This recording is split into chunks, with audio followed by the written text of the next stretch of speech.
யாழ்ப்பாணம் வடமராட்சி கிழக்கு நாகர்கோவில் பகுதியில் ஒரு அதிர்ச்சிகரமான சம்பவம் அரங்கேறியுள்ளது. ஒரு பெண் ஆசிரியர் மீது அவரது கணவரே பியர் போத்தலால் கொடூரமான தாக்குதலை நடாத்தியுள்ளார். நாகர்கோவில் பகுதியில் வசிக்கும் ஒரு பெண் ஆசிரியர் தனியாக ஒரு வர்த்தக நிலையத்தையும் நடாத்தி வருகின்றார்.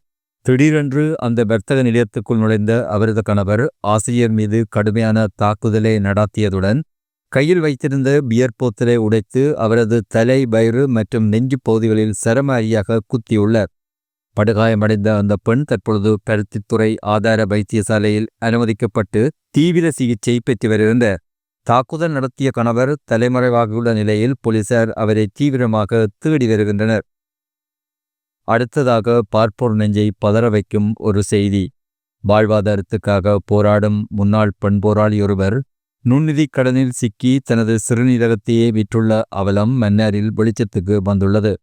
மன்னார் மோர் வீதியில் வசிக்கும் இந்த முன்னாள் பெண் போராளி யுத்தத்தின் போது மணலாட்சி சண்டையில் தனது காலை இழந்துள்ளார். குடும்ப வறுமை காரணமாக வட்டிக்கு பணம் வாங்கியுள்ளார். வட்டிக்கு வட்டி ஏறிய நிலையில் கடன் சுமையிலிருந்து மீள முடியாமல் வட்டிக்காரர்களின் மிரட்டலுக்கு ஆளாகியுள்ளார். மிரட்டல்களுக்கும் அவமானங்களுக்கும் அஞ்சிய அவர் கொழும்பு சென்று தனது ஒரு சிறுநீரகத்தை விற்றுள்ளார். ஆனால் அந்த பணத்தினை பெற்றுக்கொண்ட வட்டிக்காரர்கள் இன்னும் பணம் தர வேண்டுமென்று என்னை தொடர்ந்து மிரட்டி வருவதாக அவர் கண்ணீர் மல்க கூறுகின்றார்.